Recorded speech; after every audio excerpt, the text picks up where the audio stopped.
What's up, guys? On today's episode, we're going to be talking about how to determine whether paint is hard or whether it's soft, and ultimately, does it really matter? That and a lot more coming up on this episode of Drive and Protect.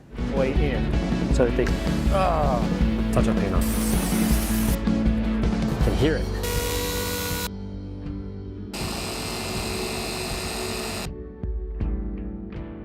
Okay, as you guys know, there is a ton of talk about whether paint is hard or whether it's soft. And ultimately, what do you do once it is hard or soft, or how do you determine it? Do you stick your nail in it? There's all these kind of crazy things. And I kind of sat back and asked a bunch of questions, and I talked to, of course, Kevin Brown, and maybe sit back and really think about what's going on here. And ultimately, the bottom line is here, I'll let the cat out of the bag, is it doesn't really matter whether you determine it's hard or soft. It's about the techniques and the process that you use after it's determined whether it's hard or soft. So I think it is important because it's going to change your method. But I think there's so much focus on the fact, all Hondas are soft and all Chevys are hard or whatever, right? It doesn't really matter. So I'm going to go into my examples or my analogies. So when you have a problem, you go into a doctor, you don't just walk in and goes like, oh, you're 6'2" and 180 pounds. That means you need, XYZ medicine. It's like, well, wait a second, how do you even know that? Well, beforehand, they ask you a zillion questions, and then he tests you, and he puts microscopes and x-rays or whatever, and then he makes the determination as a doctor. In this case, as a detailer, when a car comes in, just because it's another 2009 Audi R8, doesn't mean it's going to react the same way. In fact, most of them don't. So unless you have a ton of experience with multiple cars, then you can sort of make an analogy or a determination. In my history, let's say, I have determined that every Tesla is really hard or really soft or whatever it is, right? Because you've had a lot of experience. But just walking in on a car that you've never really seen, you can't make that determination. But ultimately, I don't think it really matters. Who cares? So you're going to go through a couple of steps, which we're going to go over right now, and they're very, very simple. Now, on the next series, in the next couple of weeks, we're going to have the ATA 200 come out, and Kevin Brown's going to talk about the density of paint, meaning if you take a sponge and you squeeze that sponge down, that density is really what we're talking about, hard versus soft, but we're going to get into that later. Ultimately, what we care about is when you're polishing, are the defects coming out? Are we cutting anything? That's the whole point. So what I've done previously, a few minutes ago, is I did a one pass, and I'm trying to do this in one take as well, but I've done one pass. You do about 1 inch per second with your pad and machine. Here you go. I'm using the Rupes machine, Meguiar's microfiber cutting pad, and I used M105, right? So I do my normal, I prime the pad, and then I put a couple of dots, and then I go 1 inch per second, nice and slow. Think of it, and you stay in your lane, stay in one lane. And the reason you do that is you don't want to have multiple variables, meaning if you're changing products and doing this kind of wacky stuff, which is the tendency for a lot of people to do. Hey, it's not working. I got to change this, and this. It's like, well, just slow down. You got to change a little bit here and there. But the point is, the reason we do one pass is you don't want to do 6 passes on that one and 2 passes on. You can't have a consistent basis. There's no consistency. So what I did was one pass, and if you were doing shoveling your driveway, you're just kind of doing one straight movement through to see if you're actually touching the pavement, or is there a layer of ice underneath there? Are you getting all the way down? Meaning, we've determined already, because this is my car, and I've had it for a few weeks, and I haven't waxed it. I haven't done anything to it purposely because I wanted to kind of go through and restore it on my own time. But I've been a bit crazy, so I know. And listen. This thing is all scratched up, and it's really, there's nothing on it. So in my mind, I know there's no polymers because I didn't put anything on. I didn't wax, I didn't coat, I didn't do any of that stuff. So I know that I'm actually touching naked paint. And one of the determinations, if you remember that Meguiar's video with Kevin Brown, is you have to be contaminant free, because you may not be actually touching the paint, the pad's bouncing around. So first thing you want to do is make sure the paint is contaminant free. Do everything you possibly can. The second thing is this one pass. When you're doing this one pass, your eyes are saying afterwards, hey, did this cut or did it not cut?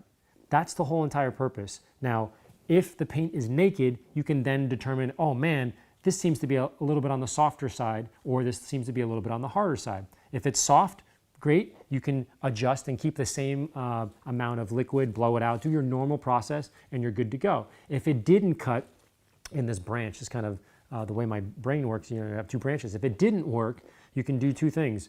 One, you think to yourself, hey, wait a second, did I decontaminate? Is there coating on here I don't know about? Did it run through a car wash 700 times and they put that like, fake wax stuff on there and it's finally building up and you can't penetrate through it? Okay, fine. What you do is increase the amount of compound. Again, in this case, M105, make it so that it's just absurd amounts of it. So what Kevin Brown calls shock and awe, meaning you're just plowing through here and you're trying to penetrate through whatever the heck is on top of it. And then you're gonna do one pass and you're gonna look at it and say, hey, did I make any progress? Okay, blow the pad out, put a bunch more, do another pass.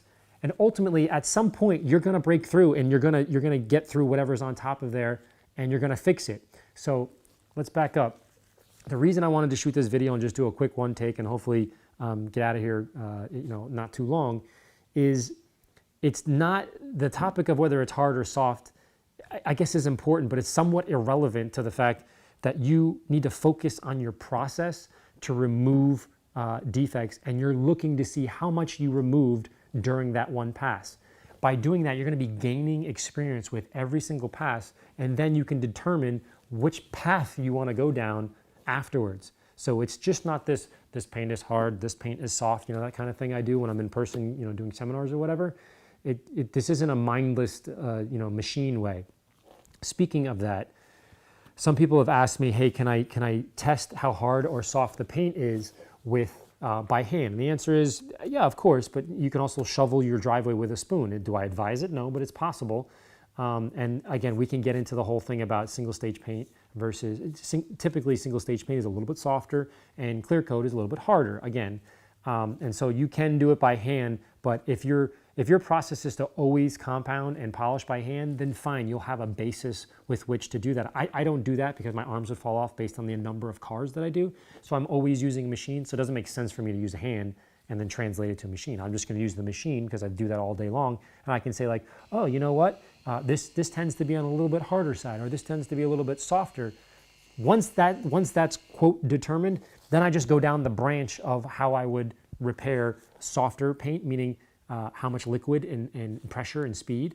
And then if it's a little bit harder, I know I'm gonna have to increase the amount of liquid and I may need to spend more time, and it's probably gonna cost me a little bit more in terms of product and cost me a little bit more in terms of time. However, it's not hard, it's just determining whether it is or not and going forward. So that's all I wanted to get on camera. I'm not trying to spark any controversy. And again, there's actually a lot of, there's good content out there, of course, from Kevin Brown. We all know that. But Mike Phillips has a lot of good articles, and you can Google search around. There's a lot of good detailers out there that have written cool things in their experience. So if you have comment on this, hopefully it's constructive, put it down below. And I think we're all down to learning. But I like the idea of this video where it's like this I guess the dichotomy, I'm trying to find the right word between it must be hard or is it soft? And I'm kind of saying to myself, who cares whether it's hard or soft? Just figure it out and then go down the path, because ultimately you're trying to restore the paint. That's the goal.